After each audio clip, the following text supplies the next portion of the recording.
ವೀಕ್ಷಕರೆಲ್ಲರಿಗೂ ಸಾಪ್ತಾಹಿಕ ಭವಿಷ್ಯವಾಣಿ ವಿಶೇಷ ಕಾರ್ಯಕ್ರಮಕ್ಕೆ ಸ್ವಾಗತ.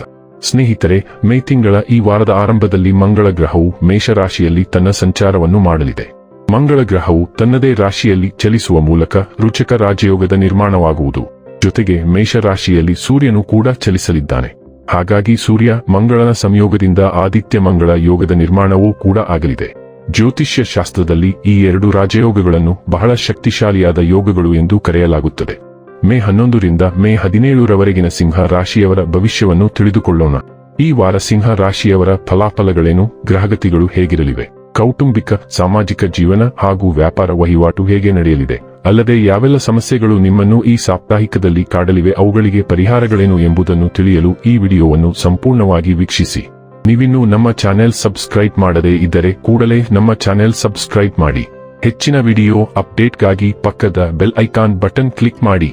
ವಂಶ ಪಾರಂಪರ್ಯ ಜ್ಯೋತಿಷ್ಯರು ನಂಬರ್ 1 ವಶೀಕರಣ ಸ್ಪೆಷಲಿಸ್ಟ್. ವೃತ್ತಿ, ಉದ್ಯೋಗ, ಮದುವೆ, ಹಣಕಾಸಿನ ಸಮಸ್ಯೆ, ವ್ಯಾಪಾರ, ಆರೋಗ್ಯ ಸಮಸ್ಯೆಗಳಿಗೆ ಫೋನಿನ ಮೂಲಕ ಪರಿಹಾರ. ಹಿಂದೆ ಕರೆ ಮಾಡಿ. ಸ್ನೇಹಿತರೆ, ಸಿಂಹ ರಾಶಿಗೆ ಸೇರಿದ ಜನರಿಗೆ ಮೇ ತಿಂಗಳ ಈ ವಾರವು ಬಹಳ ಉತ್ತಮವಾಗಿರುವುದು. ಈ ವಾರ ಮನೆಯವರೊಂದಿಗೆ ಸಂತೋಷದಿಂದ ಕೂಡಿದ ಸಮಯವನ್ನು ಕಳೆಯುವಿರಿ. ಆರೋಗ್ಯಕ್ಕೆ ಸಂಬಂಧಿಸಿದಂತೆ ಸುಧಾರಣೆಯನ್ನು ಹೊಂದಲು ಉತ್ತಮ ಸಮಯವಾಗಿರುವುದು. ಈ ವಾರ ನೀವು ಆರೋಗ್ಯವನ್ನು ಉತ್ತಮವಾಗಿರಿಸುವುದಕ್ಕೆ ಹೆಚ್ಚಿನ ಗಮನವನ್ನು ಇಡುವುದು ಅವಶ್ಯಕ. ಆರ್ಥಿಕ ವಿಚಾರಗಳಿಗೆ ಸಂಬಂಧಿಸಿದಂತೆ ಈ ವಾರ ಸುಧಾರಣೆಯನ್ನು ಹೊಂದುವಿರಿ ಮತ್ತು ಹೂಡಿಕೆಗೆ ಸಂಬಂಧಿಸಿದಂತೆ ಉತ್ತಮ ಪ್ರಯೋಜನಗಳನ್ನು ಪಡೆದುಕೊಳ್ಳುವಿರಿ. ಕೆಲಸದ ಸ್ಥಳದಲ್ಲಿ ನೀವು ಯಾವುದಾದರೂ ವಿಚಾರಕ್ಕೆ ಅಶಾಂತಿಗೆ ಒಳಗಾಗಬಹುದು. ಆದರೆ ಈ ಸ್ಥಿತಿಯಲ್ಲಿ ಯಾವುದಾದರೂ ವ್ಯಕ್ತಿಯ ಸಹಾಯದಿಂದ ಪರಿಸ್ಥಿತಿ ಸುಧಾರಿಸುವುದು. ಈ ವಾರ ಕೆಲಸದ ಜೊತೆಗೆ ನಿಮ್ಮ ಆರೋಗ್ಯವನ್ನು ಸುಧಾರಿಸಲು ಸ್ವಲ್ಪ ಸಮಯ ತೆಗೆದುಕೊಳ್ಳುವಂತೆ ನಿಮಗೆ ಸೂಚಿಸಲಾಗಿದೆ. ಏಕೆಂದರೆ ಈ ಸಮಯವು ನಿಮ್ಮ ಆರೋಗ್ಯಕ್ಕೆ ಉತ್ತಮವಾಗಿದೆ. ಇದರೊಂದಿಗೆ ಈ ವಾರದ ಮಧ್ಯದಲ್ಲಿ ಕೆಲಸದ ಹೊರೆ ನಿಮ್ಮ ಮೇಲೆ ಹೆಚ್ಚಾಗಬಹುದು. ಆದರೆ ಈ ಕ್ಷೇತ್ರದ ಒತ್ತಡವು ನಿಮ್ಮ ಮನಸ್ಸಿನಲ್ಲಿ ಪ್ರಾಬಲ್ಯ ಸಾಧಿಸಲು ನೀವು ಅನುಮತಿಸುವುದಿಲ್ಲ. ಚಂದ್ರ ರಾಶಿಗೆ ಸಂಬಂಧಿಸಿದಂತೆ ರಾಹು 7ನೇ ಮನೆಯಲ್ಲಿರುವುದರಿಂದ ಈ ವಾರ ನಿಮ್ಮ ಯಾವುದೇ ಉಪಕರಣಗಳು ಅಥವಾ ಎಲೆಕ್ಟ್ರಾನಿಕ್ ವಸ್ತುಗಳು ಅಥವಾ ಯಾವುದೇ ರೀತಿಯ ಗ್ಯಾಜೆಟ್ಗಳು ಕೆಟ್ಟದಾಗಿ ಹದಗೆಡುವ ಸಾಧ್ಯತೆ ಇದೆ.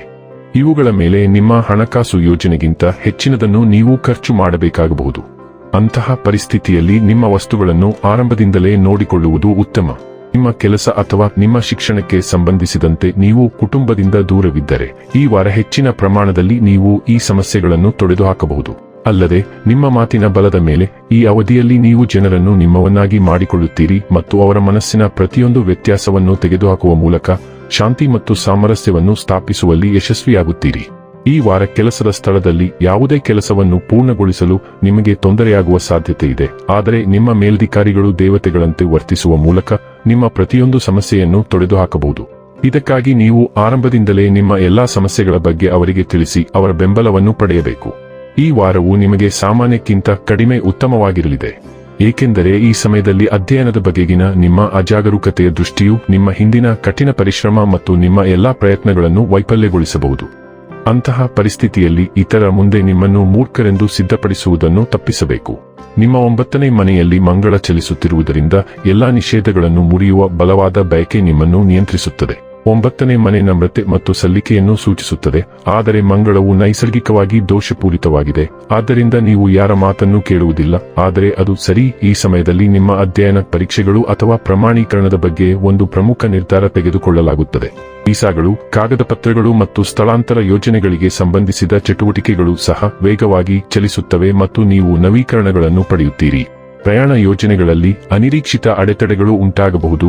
ಆದ್ದರಿಂದ ಯೋಜನೆ ಬಿ ಹೊಂದಿರುವುದು ಒಳ್ಳೆಯದು. ವ್ಯವಸ್ಥಾಪಕರು, ಮಾರ್ಗದರ್ಶಕರೊಂದಿಗೆ ವಿಶೇಷವಾಗಿ ನಿಮ್ಮ ನಂಬಿಕೆ ಮತ್ತು ನಂಬಿಕೆ ವ್ಯವಸ್ಥೆಗಳ ಬಗ್ಗೆ ವಾದಗಳು. ಶಿಕ್ಷಕರು, ಬರಹಗಾರರು ಮತ್ತು ಪ್ರಕಾಶಕರಿಗೂ ಇದು ಬಹಳ ಮುಖ್ಯವಾದ ಸಮಯ. ನಿಮ್ಮ 10ನೇ ಮನೆಯಲ್ಲಿ ಅಮಾವಾಸ್ಯೆ ಉದಯಿಸುವುದರಿಂದ ಅದು ನಿಮ್ಮ ವೃತ್ತಿಜೀವನದ ಮೇಲೆ ದೀರ್ಘಕಾಲೀನ ಪರಿಣಾಮ ಬೀರುತ್ತದೆ. ಏಕೆಂದರೆ 10ನೇ ಮನೆಯು ವೃತ್ತಿಜೀವನ ಮತ್ತು ನಿಮ್ಮ ಗೋಚರತೆಯನ್ನು ಸೂಚಿಸುತ್ತದೆ. ಇದು ಹೊಸ ವೃತ್ತಿಪರ ಚಕ್ರದ ಆರಂಭವಾಗಿದ್ದು ಇದು ಉದ್ಯೋಗಾಕಾಂಕ್ಷಿಗಳಿಗೆ ಹೊಸ ವೃತ್ತಿ ಅವಕಾಶಗಳನ್ನು ತರುತ್ತದೆ ಮತ್ತು ವೃತ್ತಿಪರರಿಗೂ ಮೌಲ್ಯಮಾಪನಗಳನ್ನು ನೀಡುತ್ತದೆ. ನಿಮ್ಮ ಕೆಲಸವನ್ನು ಸಾರ್ವಜನಿಕರು ಗಮನಿಸುತ್ತಾರೆ. ಆದ್ದರಿಂದ ನೀವು ಸರಿಯಾದ ರೀತಿಯಲ್ಲಿ ಅತ್ಯುತ್ತಮವಾದದ್ದನ್ನು ನೀಡುವುದನ್ನು ಖಚಿತಪಡಿಸಿಕೊಳ್ಳಿ.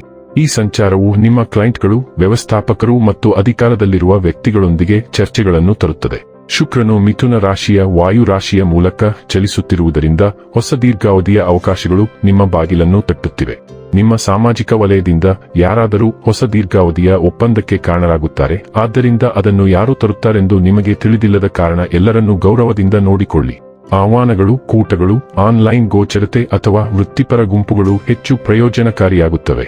ಒಂಟಿ ಸಿಂಹ ರಾಶಿಯ ಸ್ಥಳೀಯರು ವಿಶೇಷ ವ್ಯಕ್ತಿಯನ್ನು ಹುಡುಕಲು ಹತ್ತಿರದ ಅವಕಾಶವನ್ನು ಪಡೆಯುತ್ತಾರೆ, ಅಥವಾ ನೀವು ಡೇಟಿಂಗ್ ಪ್ರಾರಂಭಿಸುವ ಅವಕಾಶಗಳಿವೆ, ಆದರೆ ಇದು ನಿಮಗಾಗಿ ಎಂದು ನಿರೀಕ್ಷಿಸಬೇಡಿ. ಶುಕ್ರನು ಹೊಸ ಹೂಡಿಕೆ ಯೋಜನೆಗಳು, ಬೇರ್ಪಡುವಿಕೆಗೆ ಅವಕಾಶಗಳು ಮತ್ತು ವಿದೇಶಿ ಸಹಯೋಗಗಳನ್ನು ಸಹ ತರುತ್ತಾನೆ.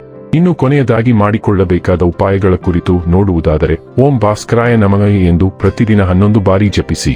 ವೀಕ್ಷಕರೇ, ಇದಾಗಿತ್ತು ಸಿಂಹ ರಾಶಿಯ ಜಾತಕದವರ ಮೇ 11 ರಿಂದ ಮೇ 17 ರವರೆಗಿನ ಫಲದ ಮಾಹಿತಿ ಇಷ್ಟವಾದರೆ ವಿಡಿಯೋವನ್ನು ಲೈಕ್ ಮತ್ತು ಶೇರ್ ಮಾಡಿ. ಹಾಗೆ ಚಾನೆಲ್ ಸಬ್ಸ್ಕ್ರೈಬ್ ಮಾಡುವುದರ ಜೊತೆಗೆ ನಿರಂತರ ವಿಡಿಯೋ ಅಪ್ಡೇಟ್ಸ್ಗಳಿಗಾಗಿ ಪಕ್ಕದ ಬೆಲ್ ಐಕಾನ್ ಕ್ಲಿಕ್ ಮಾಡಿ.